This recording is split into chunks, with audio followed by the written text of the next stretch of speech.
Hello friends, my name's TheRealEmile and welcome to the final part of the Vintage Grand Touring Championship playthrough. Sorry if you could hear that in the background. My car for today is what many consider to be the world's first supercar, the Lamborghini Miura. Oh wow, the headlights pop up slightly. Yeah, this is a pretty cool car. Also notice the doors are supposed to look like the horns of a bull. Yeah. This is a awesome looking vehicle. This is a fantastic piece of engineering and I love it dearly. Whether it's the world's first supercar, well, let's find out today and see if it can supercar the rest of the competition.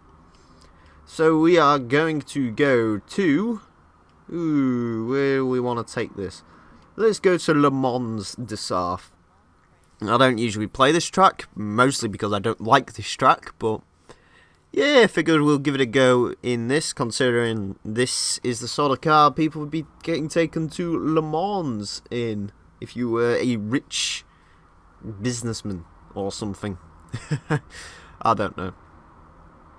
Yes, this is the car that sort of made Lamborghini what it is today. They did have a car before this, I believe it was the... oh god, is it the 300 GT, I want to say. I'm not too sure. I'm not 100% on what their first vehicle was or anything, although I do remember how this all came about, how Lamborghini came about and all of that good stuff. So it actually started, I believe it was some point in the 60s. The Lamborghini, who was at the time a maker of tractors, I don't know why the wheel turns that way, who was a maker of tractors, ordered a Ferrari, and when it arrived he wasn't too happy with the quality of it, and he went and writ Mr. Enzo Ferrari, or wrote, sorry, I don't know, that's a northern thing. He went to go and write a letter to Mr. Enzo Ferrari complaining about the quality of his supercar, to which Enzo Ferrari tried to go and fudge himself. So the tractor maker decided, hell, I'm going to make supercars then, and they're going to be better than yours. And he did go and make some sports cars. I'm sorry, I always mess up this first bloody corner. Anyway, this car isn't going to be clean after this. I'm already being rammed repeatedly by something. Is there something on the outside? It felt like there was. Anyway. So Mr. Lamborghini decided, oh well, I'm going to go and make my own supercars. And he did. He started off with the I want to say it's the 3500 GT now. I don't even know. Anyway, he made that, and the production was going well and stuff. And then a bunch of his workers started working after hours on the Miura, and they came up with some pretty crazy ideas on this car. For example, it was supposed to have a 3-seater layout, something like you'd find on a McLaren F1. And this eventually got scrapped. I can't remember why. I think there's some law and some other huge issues with that. And in the end, after all their hard work, they were left with the Miura. And it eventually became a production car of Lamborghini. There's a lot of loud bikers driving past. I'm sorry if you can hear them. Anyway. Damn bikers. I hate bikes. Anyway. So, yeah, this became a production car for Lamborghini, and people enjoyed it very much, and it kind of became the first supercar from there on then, and that's sort of what it's remembered for. Me personally, whether this is the first supercar or not, it's a bit of a weird one. For me, it's always been between the 300 SL, which some people can regard as the first supercar, the Miura, or even the Ferrari F40 would, because I mean, like I said in the 300 SL video, for me a supercar, at least the way I got it explained to me by Martin Brundle back on his Supercars DVD, which I had way back when. I used to watch that a lot as a kid. But anyway, it was a car that could go over 200 miles an hour, and that's what a supercar was, and that's sort of what I class a supercar as. But nowadays a lot of people call them hypercars, and that's always seemed a little strange to me, because technically the Infiniti Q50 El Rouge which is a car I like very, very much. I really want to use it in one of these videos, but unfortunately I don't think it falls under any championship in this game. I tried the executive championship with it, but it's too high a class for that. You can use the normal Q50, but that's just not the same. But the El Rouge can do 217 miles an hour. Is that a hypercar? Is that a supercar? I don't know. It's very super in my opinion because I love that thing, but yeah. For those of you who don't know about the El Rouge, it's a free download in this game. Basically, it's a GTR powered 4-door saloon which can absolutely kick the crap out of a BMW M5. It's honestly one of the most ridiculous cars ever. I'm definitely going to be doing a video on that before Forza 6 launches because I have an unfortunate suspicion that it might not be in Forza 6. I hope it is. I'm very much looking forward to Forza 6, by the way. That game is going to be so good. I hope they go down the route of including more cars. I basically want this game just with more cars. Yeah, I hope they don't hang themselves too much on improving the handling system or improving the physics or improving anything really. I just want them to improve upon the game with car selection and other things. I want to see some of the crazy cars come back. I want to see cars like the Toyota Aygo come in, or the Citroen C1. They've actually all updated those cars since, but I want to see some crazier things. I want to see the Nissan Leaf. I want to see, honestly, I want to see some of the normal cars as well. It's like there was some normal Ferraris in that game. It was the 360 Medina. I always cock up on that. Medina? Yeah, I think that's what it is. Anyway, the Ferrari 360. No one remembers that car. Yeah, there's the Challenge Stradale, but I want to see the normal 360. I want to see, some other, just various other cars. I want to see the brand new Honda Civic Type R as well. Oh my god, you need that car in this game. Also, I don't want to see the Nürburgring ever again, but of course it's going to be in there, isn't it? And it's always going to be the final challenge, because that's what the Nürburgring is. I hate the Nürburgring.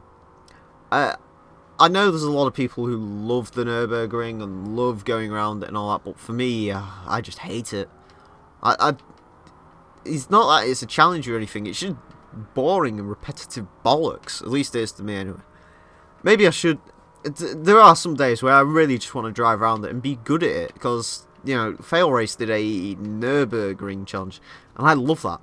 You know, I'd actually quite like to sort of do that for myself, but the track I've been practicing on most recently, of course, is the Top Gear circuit, because there have been a few calls for cars to go around there that I do in these videos. I would like that. I would like to do that.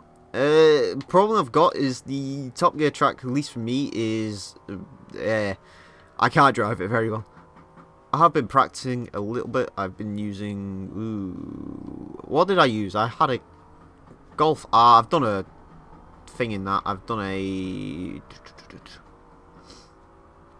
video in the Golf R. Oh, not a video, sorry. I did a lap in the Golf R. I've lapped some other things as well. I was using mainly American cars, which was a bit different for me. Oh, I'm just going to shut this window because there's some knocking or something.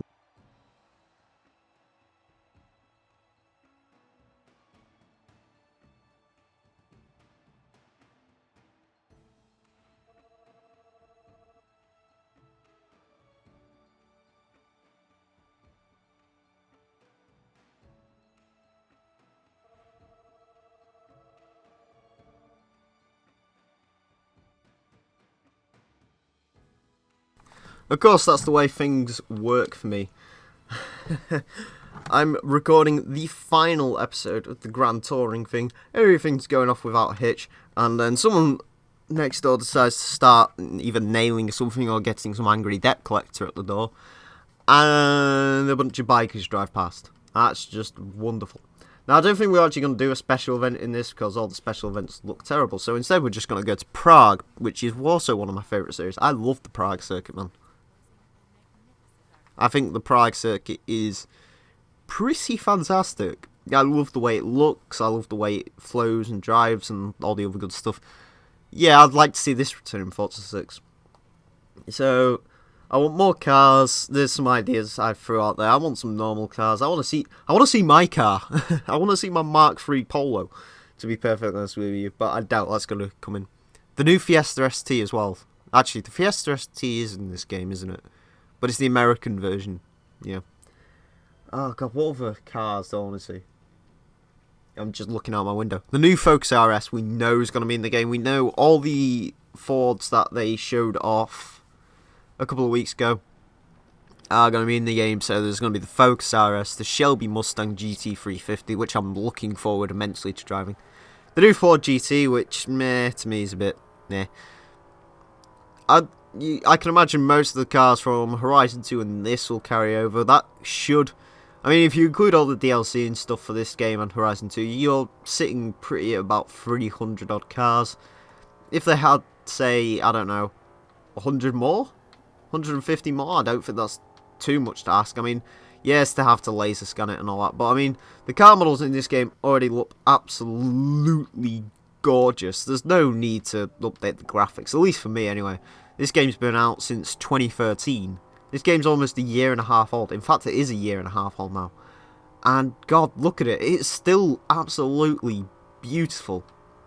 And of course, what you're seeing isn't as good as what the game looks. So of course, you got YouTube's buffering and the fact that this isn't in 1080p because I can't record in 1080p because I can't wait that long for upload. Also, this isn't in 60 frames per second. I'm sorry, I kind of forgot about it and I didn't want to do any inconsistencies to the... I'm just getting rammed all over the place here. The Miura isn't as nice to drive as some of the other cars. It's a bit tail happy. What the fuck? Why? Apologies for swearing there. Why would you do that? You complete and utter arse. Right, anyway. That's what I was saying. I don't think 150 cars is unreasonable to ask. I think they could leave the graphics. To be honest with you, they could leave the car models. Maybe touch them up a little bit in certain places if they wanted to. But, yeah, I can honestly see Forza 6 being an absolutely gorgeous, fantastic, just awesome, awesome game. And I seriously hope it puts the Forza series on the map. Now, a lot of people are saying Project Cars is the next big thing. I'm definitely interested in Project Cars. I don't watch many videos on it and all that because I'm not that interested in it. But I'll probably pick it up if it's, you know, good. And we'll see. I mean, I don't think I'll be making videos on it or anything like that. And a lot of people saying, oh, well, this is what Forza's going to have to compare with. Guys, yes, there are some people who played the PC version and stuff, but really, that game's much more focused on track racing. You know, there's a lot of track cars and various other things. To be honest with you, I think it's more grid than Forza, to be perfectly honest. Grid if it had a decent handling system. Not saying that Grid isn't a good game or all, but, you know. Yeah, Project Cars, we'll see when it comes out. We'll see what's happening. But personally, I don't think Forza's got anything to worry about on that side. Of course, it's a new IP as well, so it won't sell as well as Forza 6 will. Yeah, I'm looking forward to Forza 6, and don't worry, there will be many videos on Forza 6. God knows what we'll be doing. I don't know if we're going to be doing something similar to it depends how they lay out the game. We probably won't be doing a Let's Play. I don't usually do Let's Plays for games that have just been released and stuff. You know, I picked up Battlefield Hardline the other day, and I wasn't going to do a Let's Play on that. I was tempted. I wasn't going to. In the end, the campaign on that game was a bit meh. But also the Fast and Furious expansion, which actually came out a couple of days ago. This will be going out on Monday, won't it? Because I missed Friday by accident. But yeah, the Fast and Furious expansion. I was going to Let's Play through that, but I was quite tired. I wasn't in the mood to commentate. So, yeah, that sort of never happened. But this is a fantastic looking track as well, so that's cool.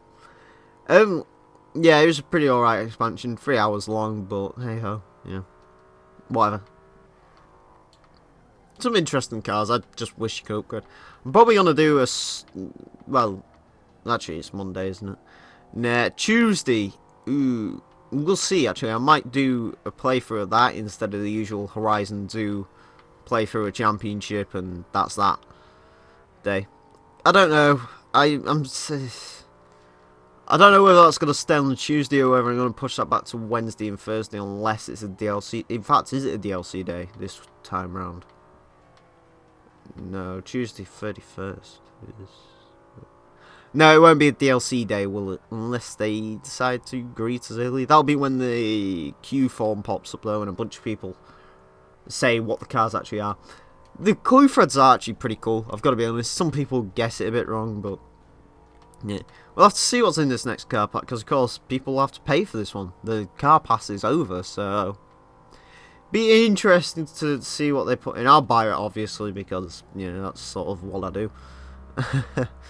But I hope there's some decent cars in it. The last car pack was quite the disappointment, but hopefully this one should be a pretty solid car pack, especially if people are paying for it. You know, they're gonna have to bring their A game. A lot of people want to see the Hellcat. Me personally, I'm not fussed. I'd like to see the new Civic Type R. That's what I'm excited for. I hope that comes. Jesus Christ, what happened to the front end of this? So yeah, the Miura is supposed to be a very, very pretty car, but I'm afraid this one's a bit lopsided. That was quite a contact-filled race, I've got to be honest, and that it wasn't all my fault. Some of it was. Most of it was, but it wasn't my fault, honest. Can we level up? Yes, we can. And that's all gravy. Anyway, friends, that marks the end of the Vintage Grand Touring Championship. It's been a pretty fun one, this. I've been able to talk history, and I like talking history, especially when it comes to cars or firearms. But anyway, friends, that about wraps me up for today. I hope you've enjoyed immensely. I hope the audio isn't tripping balls on this. It shouldn't be.